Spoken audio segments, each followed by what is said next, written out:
this is the year that we have to win the Super Bowl. Yeah, that's your shot, because all those coaches are going to be coveted. Even their O-line coaches getting interviews for offensive coordinator opportunities. Like, it's going to be totally different next year. If there's a team that has been as resilient as I've ever remembered, it's the Detroit Lions. And they have great leadership. They have a great quarterback.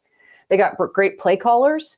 And some of those guys are going to be gone. Probably both those play callers are going to be gone. So good for you, Dan Campbell, but you better go get it here.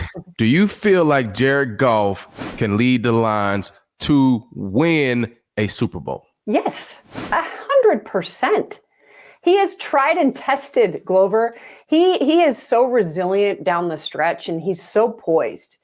I think that's what you learn with these quarterbacks. There's certain quarterbacks that you just have faith in that they're going to get the job done, with Patrick Mahomes and Aaron Rodgers. And I think we're seeing Josh Allen come into that. Jalen Hurts, these guys that have the ability to take over the game and give a calmness to their offense. Jared Goff is absolutely in that conversation.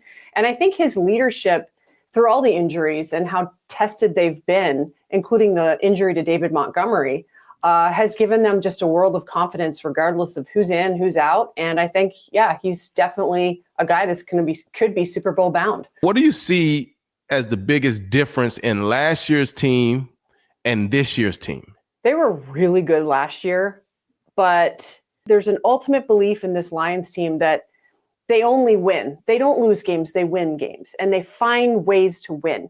We've seen them do it this year on special teams. We've seen them do it offensively. We've seen them do it defensively. We've seen sometimes it work in complementary football where they've had a bit of each.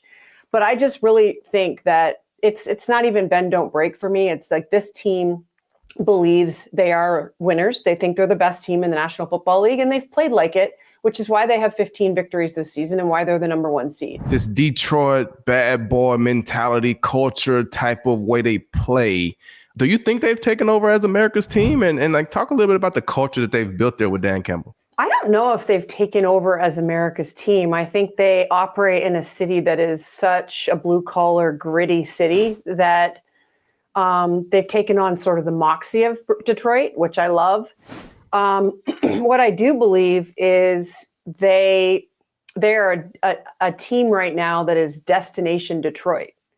So when I say that, I'm like, tell me a free agent that doesn't want to go play there right now. The team has taken on the mentality of the city. It's Detroit, like you said. We've seen throughout the course of the season how they've traveled, taken over different stadiums on the road. You've been in Ford Field for these games, and it's an electrifying environment. When I'm up top, I have to wear earplugs because it's so loud. Otherwise, I've got that ringing in my ears. What's really special is when you're in Ford Field and you see guys like you and Calvin Johnson and Barry Sanders, and then you look up and you have all these superstar musicians, whether it be Eminem or so on and so forth. And there's it's galvanized an entire group of people, and you forget about the hard times for a second, and you just are like, this is us, so it's pretty cool. You'll be there next weekend? Probably. I will probably be there too. All right. I'll see you in Detroit.